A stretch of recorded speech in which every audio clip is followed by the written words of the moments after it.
Video को पूरा जरूर देखना, क्योंकि कहानी के अंत में जो ट्विस्ट आपको मिलने वाला है उसे जानकर आपके होश उड़ जाएंगे। तो जैसे ही मूवी स्टार्ट होती है, हम एलियट नाम के एक आदमी को देखते हैं जो एक बूढ़े आदमी के मरने पर उसके फ्यूनरल को तैयार कर रहा होता है। एलियट का काम मरे हुए लोगों के फ्यूनरल को रेडी करना होता है ताकि वो अपने फ्यूनरल में अच्छे दिख सके। अब इसके बाद हम एना और पॉल को देखते हैं जो कि एक दूसरे के साथ रोमांस कर रहे होते हैं और एना जो है वह अपनी लाइफ से खुश नहीं होती है और पॉल एना से खुश न रहने की वजह पूछता है, मगर एना को कुछ समझ नहीं आता है और एना यही चाहती है कि वो अपनी लाइफ में किसी तरह खुश रहे। अब इसके बाद एना अपने स्कूल जाती है जहाँ पर वो एक टीचर होती है। वो देखती है कि क्लास के अंदर जैक नाम के एक लड़के को कुछ बच्चे परेशान कर रहे होते हैं। एना उन बच्चों से जैक को बचाती है और जैक का बर्ताव न जाने क्यों एना से बहुत ही ज्यादा अजीब होता है। इधर हम पॉल को देखते हैं जो एक लॉयर होता है। अब इसके बाद एना स्कूल से निकलकर अपने पियानो टीचर के फ्यूनरल पर जा रही होती है। उसके साथ कुछ अजीब दुर्घटना होने लगती है, क्योंकि जिस रास्ते पर वो होती है उस रास्ते की लाइट ऑन ऑफ होने लगती है। ये देख वो भागने लगती है, तभी वहाँ पर जैक आ जाता है। अब इसके बाद जब वो दोनों घर जा रहे होते हैं तो एना जैक से कहती है कि क्या मैं तुम्हें तुम्हारे घर पर ड्रॉप कर दूं?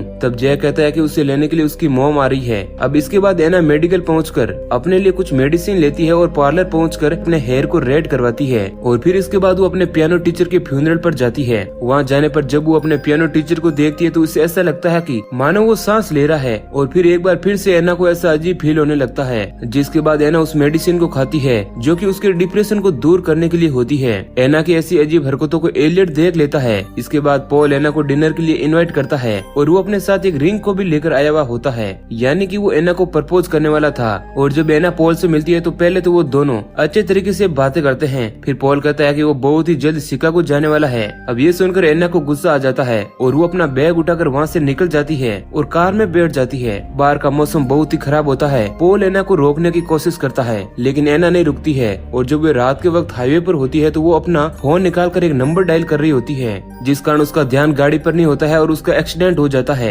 अब इसके बाद हम एलियट को देखते हैं जो न्यू बॉडी के आने पर फ्यूनरल की तैयारी कर रहा होता है और वो बॉडी किसी और की नहीं बल्कि एना की होती है। और फिर एलियट जो है एना के कपड़े काट रहा होता है। एना ने अपनी ड्रेस के अंदर रेड कलर की एक और ड्रेस पहनी हुई होती है और साथ ही हम एना के सिर पर चोट के निशान को देख सकते हैं जो कि एक्सीडेंट की वजह से थे। अब इसी बीच एना की आंख खुल जाती है और वो पूछती है कि मैं कहाँ पर हूँ। तब एलियट एना से कहता है कि 8 घंटे पहले तुम्हारा एक्सीडेंट होने की वजह से तुम मर चुकी हो। लेकिन एना को इस बात पर यकीन नहीं होता है क्योंकि वो एलियट से बात कर रही थी। जिसके बाद एलियट एना को उसका डेथ सर्टिफिकेट दिखाता है और कहता है कि 2 दिन के बाद तुम्हारा फ्यूनरल है और जब तक तुम्हारी आत्मा तुम्हारी बॉडी के अंदर रहेगी तुम्हारा फ्यूनरल हो जाएगा, जिसके बाद ही तुम्हारी आत्मा को शांति मिलेगी। और यहाँ पर हमें एक शॉकिंग बात पता चलती है कि और वो ये है कि एलियट के पास एक पावर होती है कि वो जिंदगी और मौत के बीच फंसी हुई आत्माओं से बात कर सकता था। और अब एना भी एक आत्मा बन चुकी है और हम एना को देखते हैं जो बहुत ही परेशान होती है और उसे ऐसा लगता है कि उसके साथ जो कुछ भी हो रहा है ये सब उसका भयानक सपना है। और इसके बाद एलियट वहाँ से चला जाता है।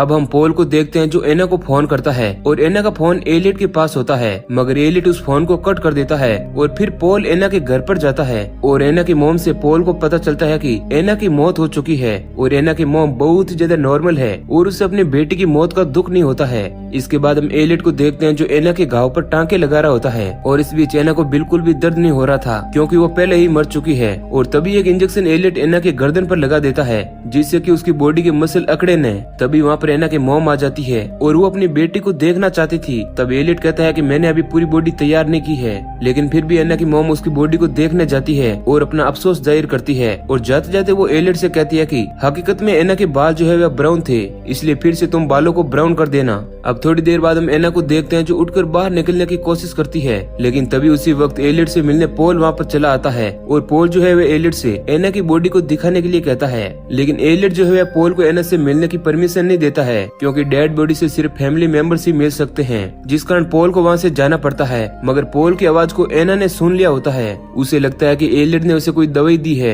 जिसकी वजह से वो कुछ भी फील नहीं कर पा रही है। इसके बाद पॉल जो है पुलिस स्टेशन पहुंचकर एना की गाड़ी को देखता है जो बहुत ही बुरी तरह से बिखरी हुई होती है और वो अपने दोस्त पुलिस ऑफिसर से फेवर मांगता है कि कुछ भी करके उसे एना की बॉडी देखनी है। तब उसका दोस्त कहता है कि इस बारे में मैं तुम्हारी कुछ भी मदद नहीं कर सकता। इधर में एना को देखते हैं जो एक कैंची लेकर एक डेड बॉडी के पास जाती है। तभी वहाँ पर एलियट आ जाता है और एना एलियट पर अटैक करके वहाँ से भागने की कोशिश करती है, मगर वो भाग नहीं पाती। तब एलियट फिर से उसे समझाता है कि तुम मर चुकी हो तब एना कहती है कि ऐसा कैसे हो सकता है, वो अभी भी जिंदा है और वो सांस ले रही है। लेकिन एलियट उसे समझाकर वहाँ से चला जाता है। इसके बाद एना एक सपना देखती है और वो डेड बॉडी जो उसके साथ होती है वो उसके सामने खड़ी होती है। और तभी नरक के अंदर एना को उसके जैसी एक लेडी दिखती है और वो डर के उसी रूम में आ जाती है और फिर वो सभी सामान को इधर उधर फेंकने लगती है और वो सोचती है कि अगर वो मर गई है तो वो सपना कैसे देख सकती है। अब इसके बाद जैक जो है वह एलियट से मिलता है। फिर हम देखते हैं कि एलियट जब फ्यूनरल में जाता है तो एना उसे बताती है कि ये आफ्टर लाइफ है, मतलब मरने के बाद की जिंदगी। फिर हम पॉल को देखते हैं और वो सपने में देखता है कि एना जो है उसके सामने है और वो अपना हार्ट निकाल कर उसे दे रही है। इसके बाद एलियट एना के फ्यूनरल की ड्रेस को रेडी करके अब इसी बीच एना उसकी जेब से दरवाजे की चाबी चोरी कर लेती है और फिर एना जो है पॉल को कॉल करती है और उससे हेल्प मांगती है। मगर पॉल को ऐसा लगता है कि वो अभी भी सपना देख रहा है या उसके साथ कोई मजाक कर रहा है और वो फोन को रख देता है। तभी एना के पास एलियट आता है और वो एना से कहता है कि लोग अभी भी तुम्हारी प्रेजेंस को फील कर सकते हैं और एना को यकीन दिलाने के लिए एलियट उसे आईने के सामने खड़ा करता है। एना आईने में अपने फेस को देखती है और वो बिल्कुल अलग ही दिख रही थी और अब एना इस हकीकत को समझ जाती है कि वो मर चुकी है। तभी एना के मुंह से आईने पर भाप आ जाती है लेकिन एलियट उसे मिटा देता है। मगर स्टोरी में एक ट्विस्ट ये आता है कि जब एना आईने के सामने खड़ी होती है तो जैक एना को देख लेता है। अब इसके बाद एलियट एना के बालों को ब्राउन कर रहा होता है। तब एना एलियट से पूछती है कि क्या मेरी डेथ पर मेरी मॉम रोई थी? तब एलियट कहता है कि नहीं और फिर यही सवाल वो पॉल के बारे में भी पूछती है। तब एलियट झूठ कहता है कि वो भी नहीं रोया था और फिर वो एक इंजेक्शन लगाकर एना को बेहोश कर देता है। इधर हम पॉल को देखते हैं जो स्कूल से एना की चीजों को लेकर जा रहा होता है। तभी उसे जैक मिलता है और वो बताता है कि उसने फ्यूनरल होम में एना को देखा है, वो भी रेड ड्रेस में। जिसके बाद पॉल गुस्सा होकर जैक को थप्पड़ मारता है लेकिन बाद में उसे पछतावा भी होता है। और फिर पॉल के पास एक पुलिस ऑफिसर आता है जो अपने भाई की डेड बॉडी को देखने आया हुआ होता है और वो भी एना की बॉडी को हिलते हुए देखता है और उसे ऐसा लगता है कि ये उसका कोई भ्रम है। इधर हम जय को देखते हैं जो एलियट के पास जाता है और एलियट जय को बताता है कि मैं जानता हूँ कि तुमने एना को देखा था। और फिर एलियट जय को पूरी सच्चाई बताता है जिसके बाद जैक उसकी बातों को समझता भी है क्योंकि उसे मरे हुए लोगों में दिलचस्पी होने लगती है। इधर हम पॉल को देखते हैं जो अपने दोस्त के पास मदद मांगने जाता है और उसे बताता है कि एना को सिर्फ पल्स न चलने पर डेथ क्लियर कर दिया गया था। और पॉल उससे कहता है कि एक ऐसा ड्रग्स भी है जिससे पल्स रुक जाती है। तब वह पुलिस वाला पॉल से कहता है कि उसने खुद चेक किया था कि उसकी सांस नहीं चल रही थी और वो मर चुकी थी। अब इसके बाद जब एलियट एना के फ्यूनरल को रेडी कर रहा होता है तो एना कहती है कि मुझे बहुत पछतावा हो रहा है क्योंकि मेरी जिंदगी में प्यार करने वाले लोग बहुत ही ज्यादा थे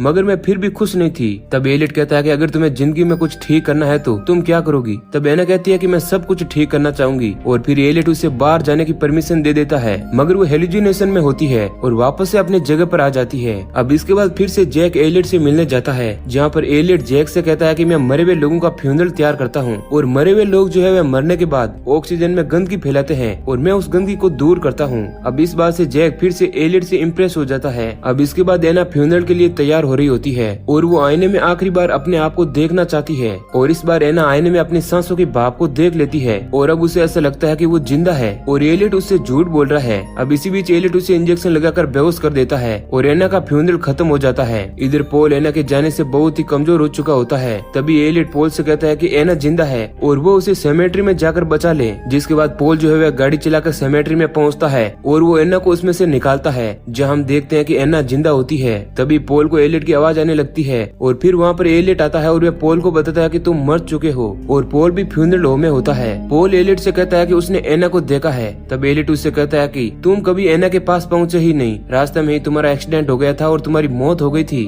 और अब पॉल के साथ भी वही सब कुछ होने वाला था जो एना के साथ हुआ था। इसके बाद एलियट पॉल को पूरी सच्चाई बताता है कि कैसे उसने पल्स को रोकने वाली ड्रग्स देकर एना को मौत करार दे दिया था। और यह हमें पता चलता है कि एलियट जो है वे एक बहुत ही बड़ा सीरियल किलर होता है और वो जिंदगी में गलती करने वाले लोगों का एक्सीडेंट करवाकर उन्हें फ्यूनरल रूम में लाकर ड्रग्स देकर उन्हें जान से मारता था और उन्हें अपनी जिंदगी बचाने का मौका देता था और जिसके बाद जो इंसान सुधर जाता था उन्हें एलियट छोड़ देता था। एलियट ने बिल्कुल पॉल की तरह ही एना का भी एक्सीडेंट करवाया था। और इसके बाद हम जय को देखते हैं जो एलियट से इम्प्रेस होकर उसके साथ ही काम करने लगा है। और एना ने जब अपने पियानो टीचर की सांसों को चलता हुआ देखा था तब वो टीचर जिंदा था और एलियट के पास कोई भी पावर नहीं होती है बल्कि वे एक साइको था जो लोगों का एक्सीडेंट करवाकर उन्हें जिंदा दफनाता था। और अब जैक एलियट के साथ मिल चुका है और वो भी बड़ा होकर एलियट जैसा ही काम करना चाहता है और इसी मिस्ट्री के साथ ये मूवी एंड हो जाती है। तो दोस्तों ये कहानी आपको कैसी लगी है हमें कमेंट करके जरूर बताना। ऐसे ही और इंटरेस्टिंग वीडियो पाने के लिए हमारे चैनल को सब्सक्राइब करें। धन्यवाद।